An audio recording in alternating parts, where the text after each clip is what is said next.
Tiga fase ini sudah selesai dua, sekarang masuk yang ketiga. Maka yang ketiga ini, fa idza jaa wa'dul akhirati, maka jika datang janji Allah yang terakhir untuk mereka. Apa fase yang ketiga ini? Ada tiga bagian lagi. Satu, liyasu'u wujuhakum. Yang kedua, waliyadkhulul masjida kama dakhaluhu awwala marrah.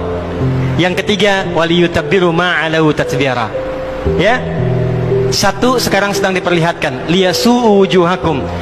Persis sekarang orang-orang itu seperti di era Nabi yang membayangkan hingga bisa ditembus, bentengnya kokoh, intelijennya kuat, sadapannya di mana-mana. Tapi ternyata dunia yang melihat kokoh itu ditunjukkan oleh Allah hanya dengan bahasa mereka. La syirzimatun qalil. Ini bahasanya Firaun. Ini kan cuma ormas kecil, nggak sebanding. Ormas kecil yang nggak sebanding ini ternyata telah bisa mengintersep semua bagian-bagian itu.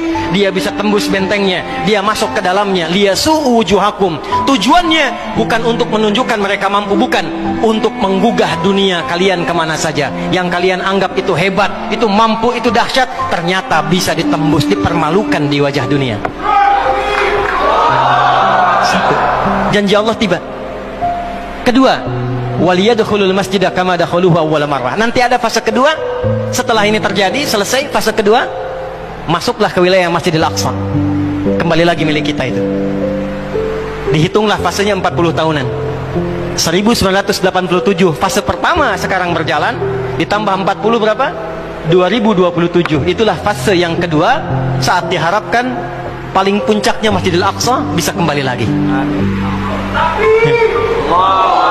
ini bukan main-main, ini bukan main-main. Hitungan fasenya. Antum lihat video viralnya Syekh Ahmad Yasin itu ketika menjelaskan itu. Saya tahu betul itu. Ya. Beliau hitung itu. Ya, 2027 ke 2028 dan puncak akhirnya waliyutabbiru ma'alahu tatbira. Hancur semua, terjadi perang dahsyat. Hitungan saya sih tambah 20 tahun karena fasenya sampai 100 tahun.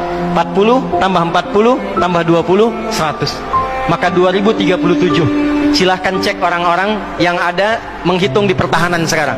Antum tanyakan pada yang di Lemhanas, pada di macam-macam, bagaimana kekuatan dunia pergeserannya. Saya yakin hitungan mereka 2037 terjadi sesuatu yang dahsyat. Gerbangnya sampai 2040, di atas 2040 itulah generasi emas akan muncul. Makanya Indonesia masuk generasi 2045.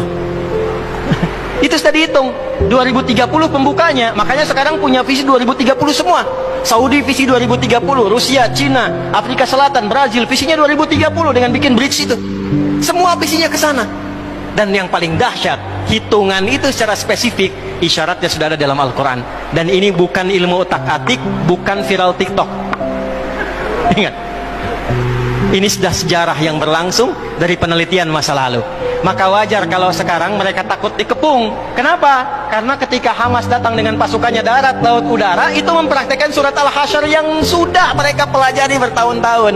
Datang lewat darat, lewat laut, lewat udara. Takut mereka semua. Maka dikontaklah kemudian kolega-koleganya. Datanglah kapal induk 2 dari Amerika, satu lagi datang, Inggris datang, kemudian Kanada datang, Jerman siapkan pasukan. Kenapa? Karena trauma dengan pengepungan. Satu. Ya, cuma satu itu saja. Ya, sekarang apa yang harus dilakukan? Doa yang terbaik.